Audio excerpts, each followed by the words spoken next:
반응이 좀 있어야 됩니다. 인원이 적을 때 더 힘들 내세요.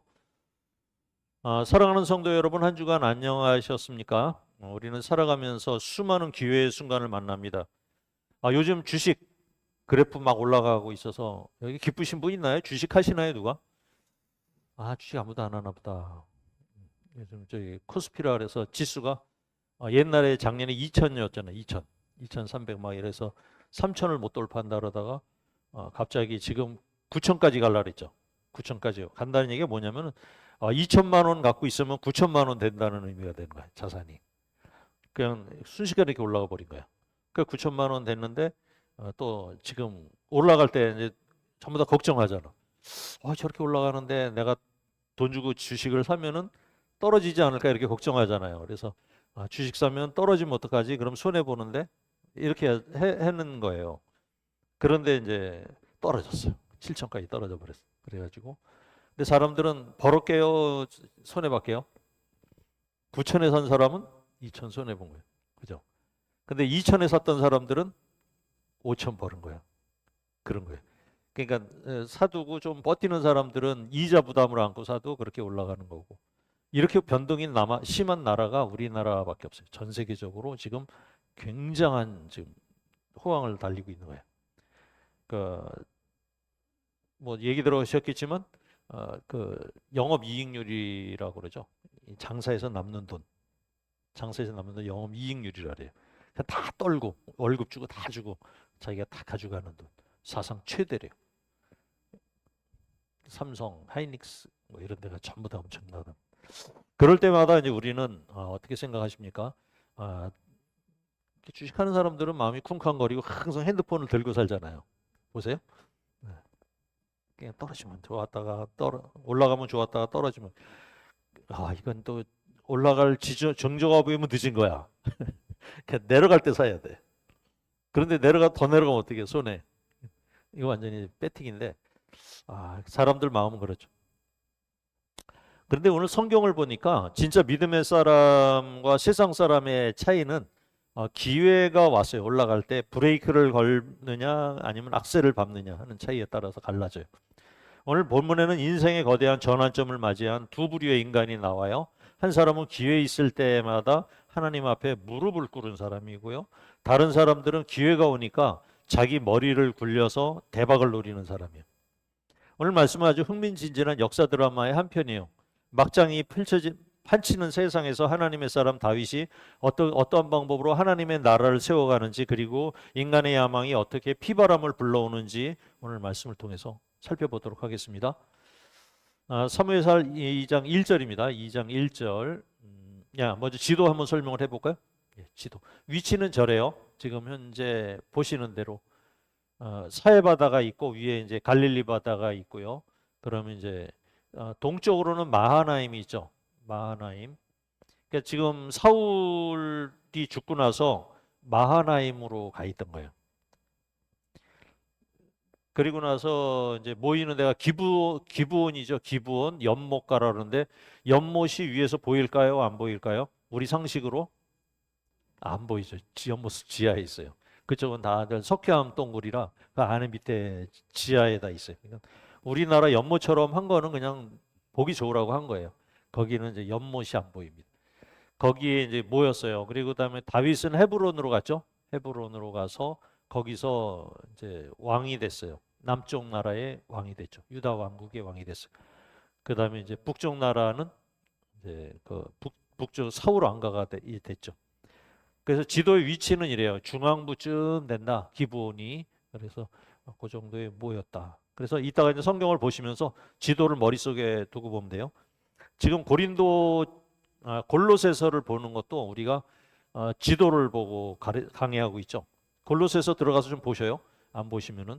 그러면 골로새서를 보면서 그 지도가 계속 제가 얘기를 하는데 지도를 보고 하면은 성경이 나중에 이해가 돼요. 성경이 환하게 뚫어집니다. 다음 절을 볼까요? 2장 1절부터 봅시다. 그 후에 다윗이 여호와께 여쭈아뢰되 내가 유다 한 성읍으로 올라가리이까 여호와께서 이르되 올라가라. 다윗이 이르되 어디로 가리이까 이르시되 헤브론으로 갈지니라. 사울 왕이 죽었습니다. 다윗을 그렇게 지독하게도 괴롭히던 정적이 사라졌어요.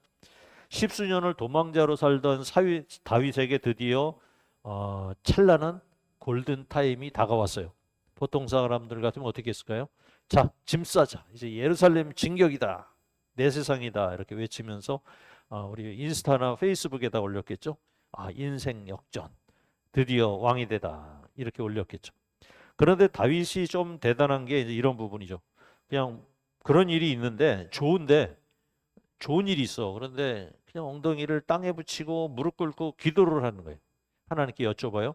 하나님, 제가 유다 한 성읍으로 올라가야 됩니까? 하고 물어봐요. 하나님이 올라가라.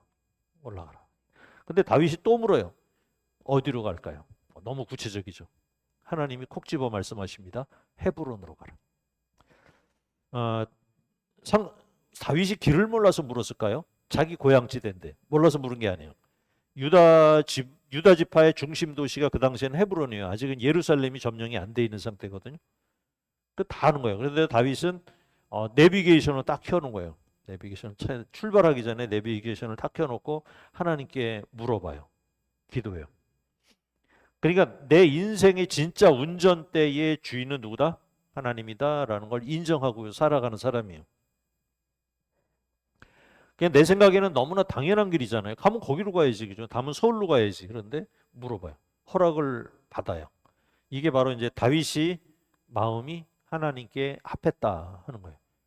그러니까 별거 아닌 것 같은데 우리도 뭐 마찬가지죠. 어디 가게 되면은 기도하고 가는 응답도 없죠, 그러죠? 요즘은 응답도 없죠.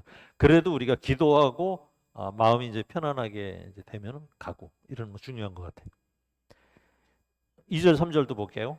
다윗이 그의 두 아내 이스라엘 여인 아히노암과 갈멜 사람 나발의 아내였던 아비가일을 데리고 그리로 올라갈 때 또 자기와 함께한 추종자들과 그들의 가족들을 다윗이 다 데리고 올라가서 헤브론 각 성읍에 살게 하니라. 다윗이 혼자 올라간 게 아니라 고락을 함께했던 두 아내를 데리고 왔고 그를 믿고 따랐던 600여 명의 거친 사나이들을 데리고 가요. 또 그들의 가족들까지 다 모였거든요. 그냥 가족들도 다 챙깁니다.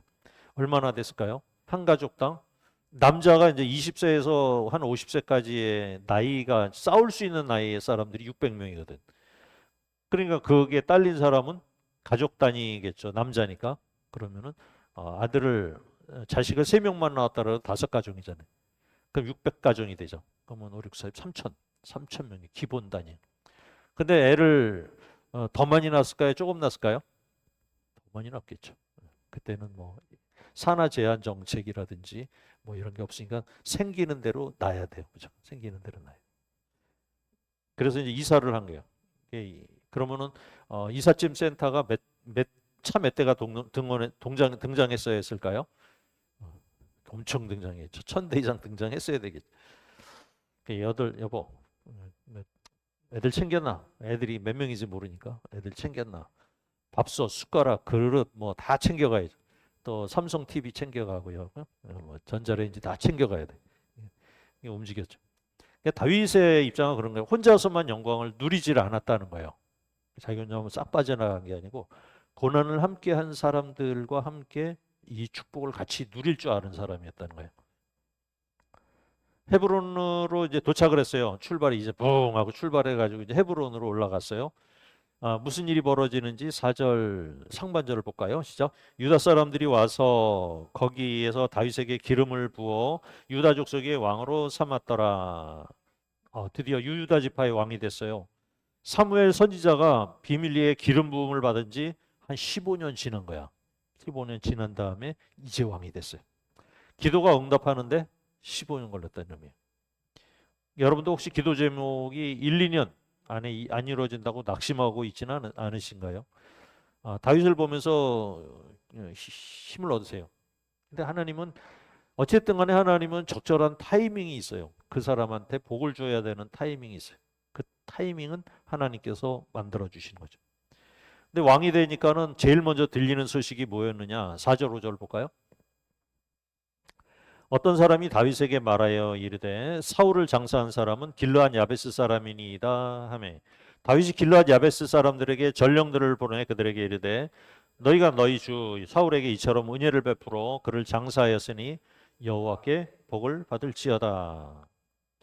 길르앗 야베스 사람들은 누구죠? 사울 왕이 죽었을 때 그 참혹하게 죽었죠. 그랬을 때 목을 잘랐어요. 블레셋 사람들이. 그래서 성벽에 대롱대롱 매달아 놨어요. 그런데 야간에 그 건너편에서 동쪽에서 목숨을 걸고 행군을 해가지고 다윗의 시신을 수습한 사람들이에요. 그래서 정중히 장사를 지내준 의리의 사나이들이었어요. 의리의 사나이들. 근데 이 소식을 들은 다윗의 마음은 어땠을까요? 여러분이라면 어떤 생각을 하셨습니까? 아니 뭐 원수 사울의 장사를 지내서 이 괘씸한 녀석들하고 내가 당장 다 전멸시켜 버리겠어 군대를 보내느냐? 아니요. 이런 말을 하는 신하들도 있었거든요. 옆에서 야베스 사람들이 사울 왕을 장사 지냈답니다 하는 그 신하들의 심정은 무슨 어떤 심정이었을까요? 이런 말 나오길 바랬을지도 모르죠. 다윗이 화를 내면서 내 원수 사울의 장사를 지내느냐, 이 자식들 내가 당장 쓸어버리겠다, 막 이런 얘기를 기대하며 신하들이 이렇게 살살 얘기했을 수가 있다는 거예요. 그 야베스 사람들은 어떤 종류냐면은 사울 어게인을 외치면서 이제 데모를 할 수 있는 사람이 사울 왕가를 다시 세우자 막 이러면서 그런 가능성이 가장 높은 족속이에요. 근데 다윗이 오히려 그들에게 전령을 보내서 보너스를 주며 축복을 합니다. 너희가 내 주 사울에게 은혜를 베풀었으니 하나님이 너희에게 복 주시기를 원한다. 나도 이 선한 일을 너희에게 갚겠다라고 얘기를 하는 거예요. 성도 여러분, 다윗은 야베스 사람들을 와라 이렇게 하지도 않았어요. 그냥 너희 뭐 사울 시신 장사 지냈다며 이리 와봐 이렇게 하질 않았다는 거예요. 그리고 자기가 직접 군대를 몰고 가지도 않았어요. 다윗은 대신에 누굴 보냈다? 전령만 보낸 거예요. 전령만 보냈어. 그래서 왕의 전령들을 보냈다. 이렇게 얘기해요. 당시 야베스 사람들의 심정은 어땠을까요? 다윗이 왕이 되었다는 소식을 듣고 이제 우린 죽었구나 하며 매일 밤잠을 설치고 있었겠죠.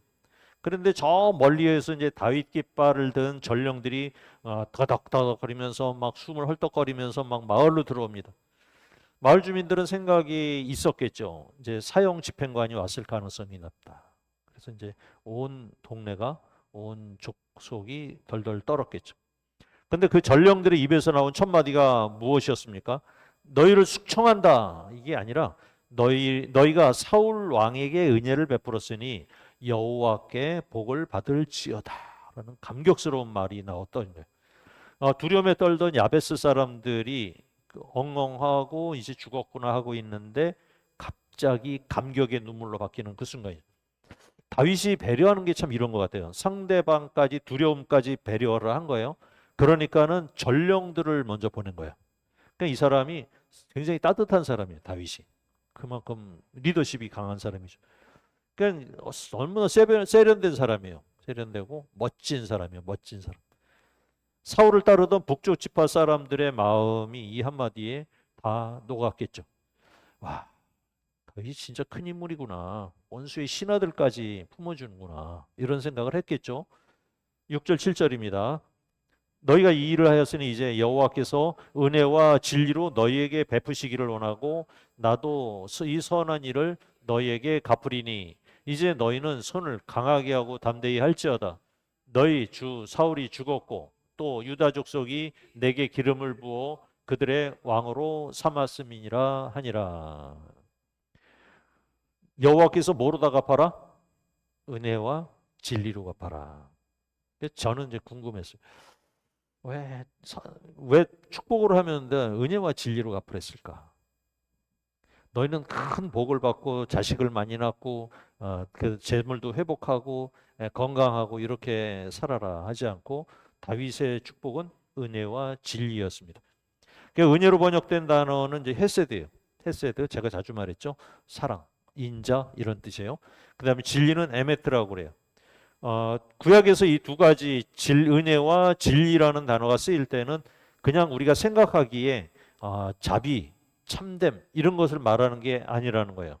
이 말이 나올 때는 무엇을 연상하게 되면 하나님이 자기 백성에게 약속하신 언약을 끝까지 지킬 때 사용하는 강력한 표현이라는 거예요.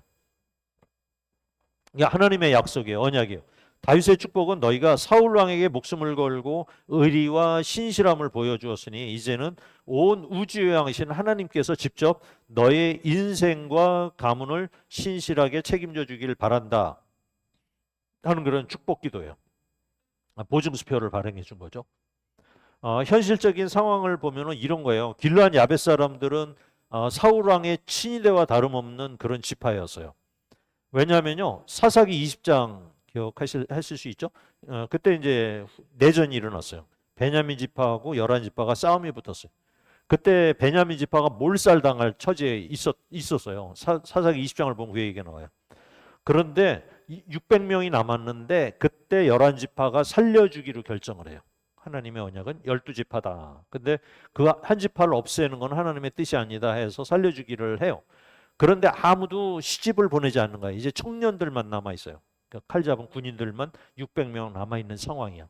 그리고 나머지 베냐민 지파들은 남녀노소 할 거 없이 싹쓸이해서 전멸을 시켜버렸어요. 죽여버렸던 거거든. 근데 600명의 남자들만 덩그러니 남아 있는데 딴 지파들은 그 베냐민 지파의 시집을 안 보내기로 약속을 해버린 거예요. 하나님 앞에서 맹세를 했어요. 그런데 이 야베스 지파가 그 전쟁에 참여를 안 해가지고 야베스 지파만이 이제 처녀들을 갖다가 보낸 거야. 400명을 보냈어요.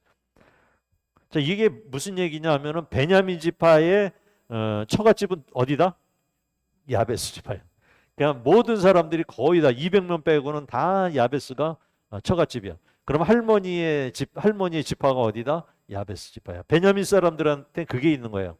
그러니까 사울 왕도 야베스 지파는 어떤 지파다? 할머니 지파야. 할머니 지파. 그냥 거의 같은 집안이나 마찬가지야. 그렇기 때문에 사울이 죽고 나서 유다의 왕이 이제 다윗이 됐다는 소리를 들었을 때 야베스 사람들은 두려움에 떨었을까요? 안 떨었을까요? 당연히 이건 두려움에 떨 수밖에 없습니다. 새로운 왕이 즉위를 했는데 전임 왕 사울 왕에게 충성해. 그 뭐 친척이니까 어쩔 수가 없잖아요. 그런 것을 했었기 때문에 죽겠구나. 또 죽이는 게 고대 근동의 법칙이었기도 하고요. 그러니까 이런 상황에서 다윗이 그들에게 은혜와 진리를 선포한 것은 다음과 같은 현실적인 의미가 있어요. 그러니까 첫 번째가 나는 너희들한테 절대 보복하거나 숙청하지 않겠다는 정치적 사면이에요. 너희가 사울에게 보여준 의리를 내가 존중한다는 거예요.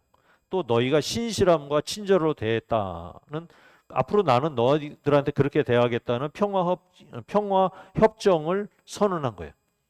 그러니까 당장 죽을지도 모르는 위기에서 이들에게 물질이나 군사력보다 더 시급한 게 뭐냐면은 새로 등장하는 다윗 왕국으로부터 보장을 받는 안전, 보장받는 그 신뢰, 그 서명이 필요했던 것이죠. 6절 말씀을 자세히 보면은 축복이 두 트랙으로 진행이 돼요. 이제 여호와께서 은혜와 진리를 너희에게 베푸시기를 원하고 나도 이 선한 일을 너희에게 갚는다. 그러니까 영적인 보상을 해요.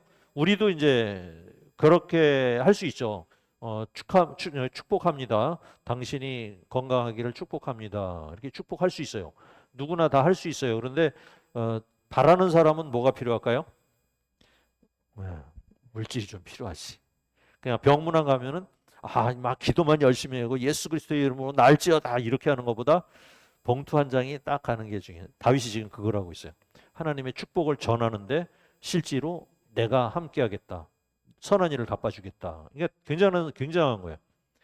현실적인 보상이 간다. 너에게 갚아주겠다. 내가 왕이 되면은 실질적인 물질을 동원해서 너희를 확실하게 밀어주고 너희를 보호해주겠다. 이런 약속을 한 거예요. 다윗의 이런 축복이 2장 후반절에 좀 있으면 보게 되는데 기브온 연못가의 비극과 강렬한 대조를 이루어요. 그러니까 아브넬과 요압의 청년들은 요압은요 청년들의 목숨을 장난과 야망의 도구로 삼아 참혹한 결과를 냈지만 다윗은 왕이 되자마자 목숨을 걸고 의리를 지킨 자들을 인격적으로 대우해 줬어요. 그러니까 다윗은 왕권 기반의 군사력이나 돈의 힘이 아니라 하나님의 성품인 진리와 은혜로 그 위에 세우기를 원했던 거예요. 진리와 은혜 위에 세우기를 원했던 거죠. 은혜와 진리 교회가 있죠. 있죠. 거기 아마 이 문장을 딴 것 같아. 제가 보기에는. 그러니까 속이 좁으면은 가장 속이 좋지 않은 종지 인생이 된다는 얘기 들어봤죠. 속이 좁으면 안 돼요. 넓은 마음 가야 돼. 다윗처럼 은혜를 베풀면 온 나라를 품는 큰 그릇이 됩니다. 우리 옆 사람하고 인사해 볼까요? 우리 밴댕이 소갈딱지 되지 말고 대인배가 됩시다. 우리 밴댕이 소갈딱지 되지 말고 대인배 됩시다. 시작. 우리 밴댕이 소갈딱지 되지 말고 대인배 됩시다. 많이 해보셨을 거예요, 옛날에. 밴댕이 소갈딱지처럼 하지 말아라. 그렇게 이제 다윗 왕국이 이제 시작이 됐어요. 하지만 세상은 평화롭게 흘러갈까요? 어지럽게 흘러갈까요? 어지럽게 흘러가죠. 평화롭죠. 밥상을 차려놓으니까 누가 재열을 뿌려요. 8절 9절입니다. 사울의 군사령관 넬의 아들 아브넬이 이미 사울의 아들 이스보셋을 데리고 마하나임으로 건너가 길르앗과 야슬과 이스라엘과 에브라임과 베냐민과 온 이스라엘의 왕으로 삼았더라. 사울의 군사령관이었던 아브넬이라는 권력의 실세가 등장을 한 거예요. 다윗 왕국이 이미 돼 있는데 등장을 해요. 이 사람은 지금 잔머리를 착 굴리고 있는 거예요. 다윗이 왕이 되면 내 군사령관 자리가 날아가는 거지. 그래서 사울의 아들 중에 좀 어리버리한 놈 하나 잡아서 바지사장 하나 세워야 되겠다 이렇게 생각했던 거예요. 그래서 찾아낸 인물이 이스보셋이에요. 이스보셋이 뜻이 부끄러운 사람이에요. 그러니까 이름값을 하느라고 아브넬의 꼭두아시 노릇을 해요. 근데 아브넬은 군 사령관이잖아요. 근데 그 주군인 사울이 어떻게 죽었어요? 죽었잖아. 근데 왜 군 사령관이 어떻게 살아있지? 이 사람 무슨 어떤 사람이에요? 비겁한 사람이에요. 자기 왕하고 왕자들이 죽었으면 자기도 끝까지 최후의 결전을 하고 자기도 장렬하게 전사를 했어야 되는데 도망친 거야. 제가 보기에는 아주 몹쓸 사람이에요. 치사한 놈이고. 그런 사람이 잔머리를 지금 굴리는 거예요. 그런 사람들은 와서 또 잔머리 굴리는 거예요. 아브넬은요, 하나님의 뜻이 다윗에게 있다는 거 뻔히 알아요. 이제 좀 이따가 3장 같은 데를 가보면은 아브넬이 지가 그런 얘기를 해요. 하나님의 뜻이 너한테 있는 건 내가 안다. 근데 자기는 밥그릇을 지키고 그러기 위해서 하나의 정부를 딱 세우는 거야. 그래서 이제 분열이 시작됩니다.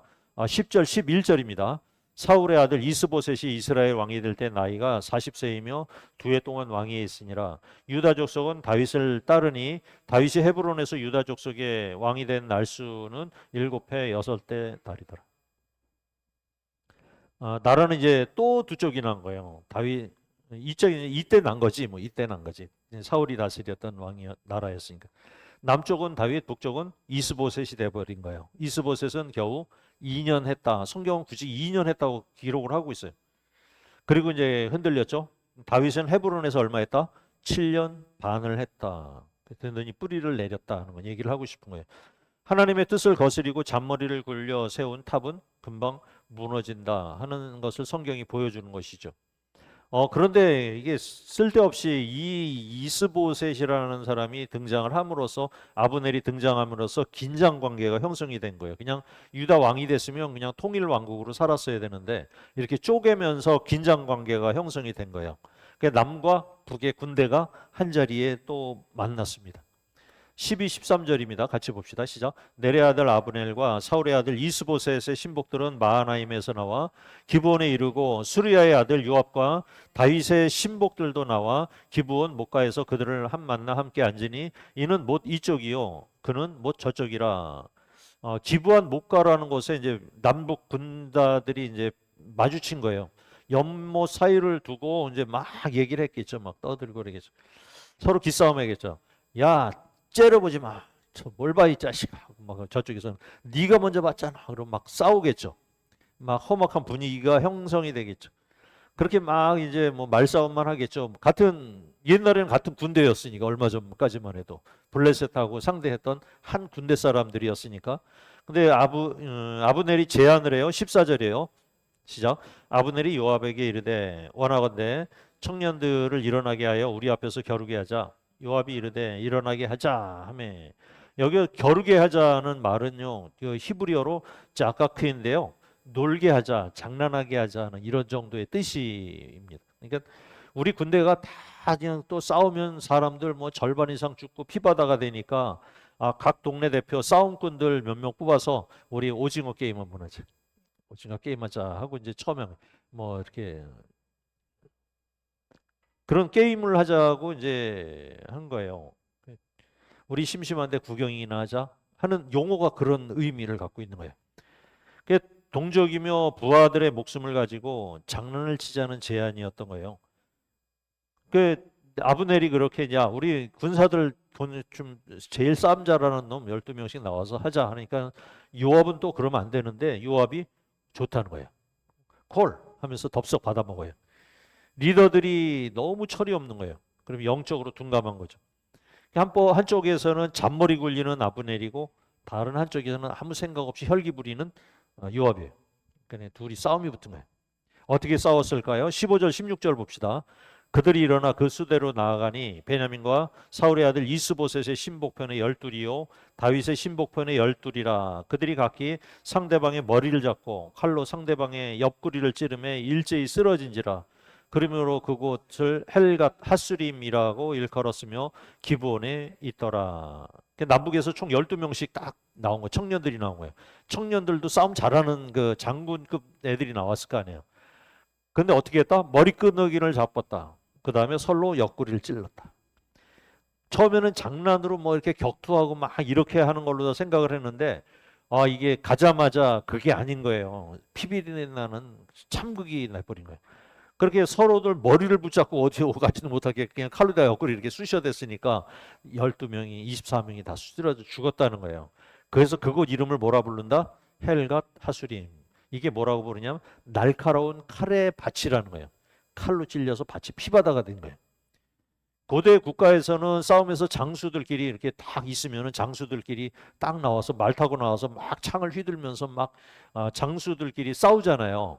그거는 일반적이잖아, 양쪽에서. 그렇게 해서 한 장수가 싸움에서 죽으면은 이쪽 사람들은 항복을 하잖아. 그래서 그쪽 군대로 붙어버리잖아요. 그러는 게 일방적인 싸움이었어요. 그렇게 하는 경우도 있었어요. 근데 이 전쟁은 다른 나라랑 싸운 전쟁이 아니었잖아. 동족들끼리잖아. 어저께까지 한 군대였잖아. 그런데 지금 단순히 갈라졌다고 그래서 지금 그런 민족 전쟁이 돼버린 거예요.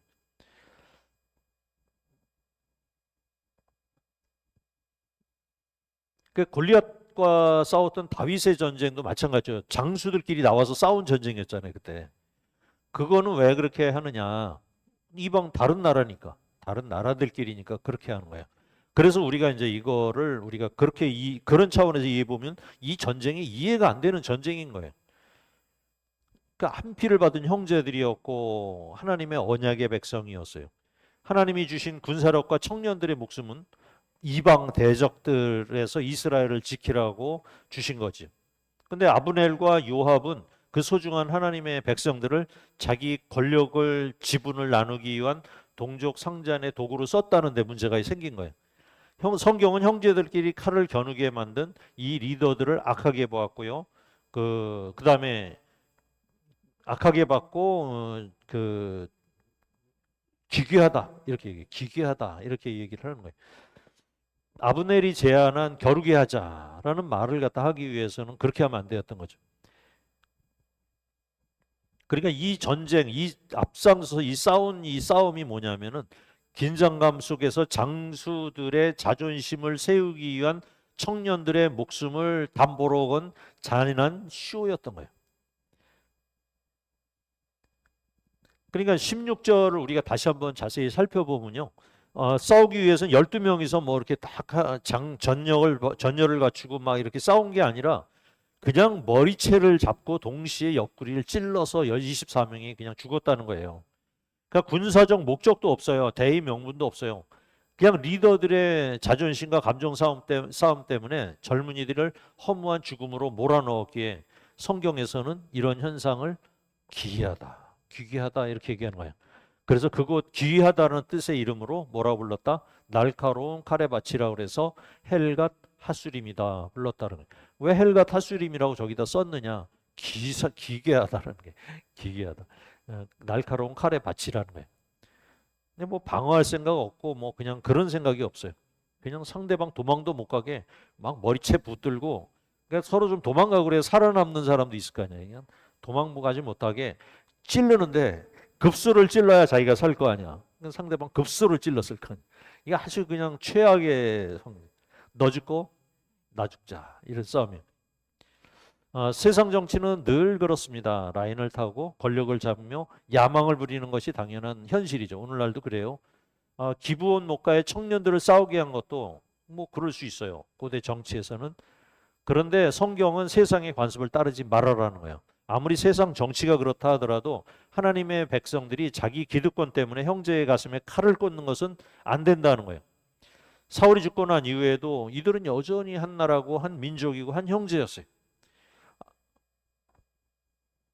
세상이 다 그렇게 사니까 직장 생활은 원래 그런 거니까 정치는 어쩔 수 없는 거니까 우리가 이제 타협하고 그런 시선으로 보고 있잖아요. 다윗은 같은 세상의 관습이 아닌 하나님의 뜻을 묻는 길이었죠.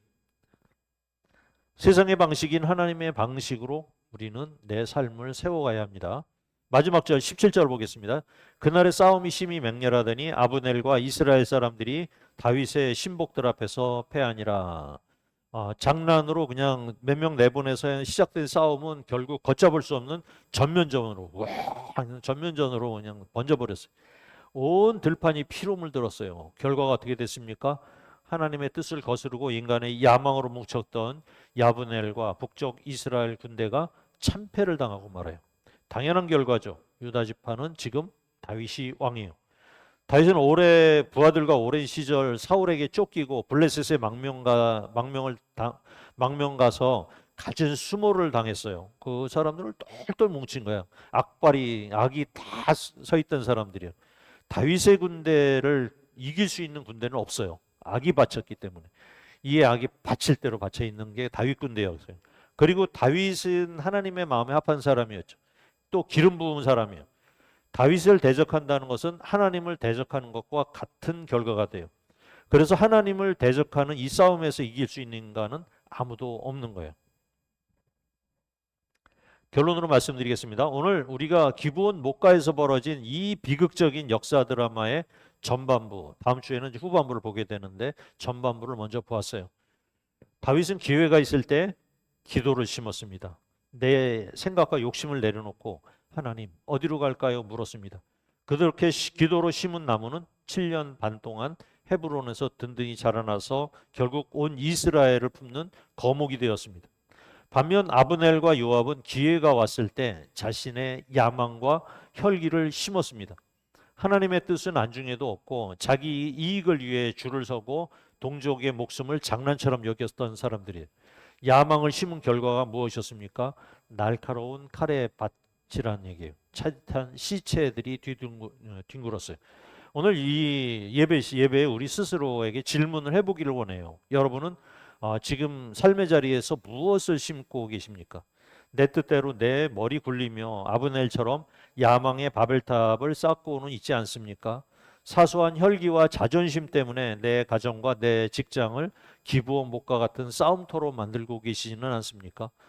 이제 결단합시다. 다윗처럼 멈춰서서 하나님께 물어봅시다. 하나님, 오늘 내가 무슨 말을 해야 할까요? 새벽에 오셔서 하나님, 내가 오늘은 무슨 말하고 무슨 행동을 할까요? 기도하세요.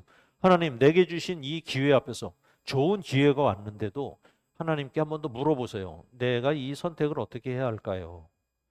그러니까 내 잔머리보다 하나님의 내비게이션이 훨씬 정확하겠죠. 이번 한 주간 내 혈기와 야망은 십자가에 내려놓고요. 오직 하나님의 뜻을 구하며 기도로 승리나무를 심어가는 신실하신 성도님들이 되시기를 예수님 이름으로 간절히 축원합니다. 아멘.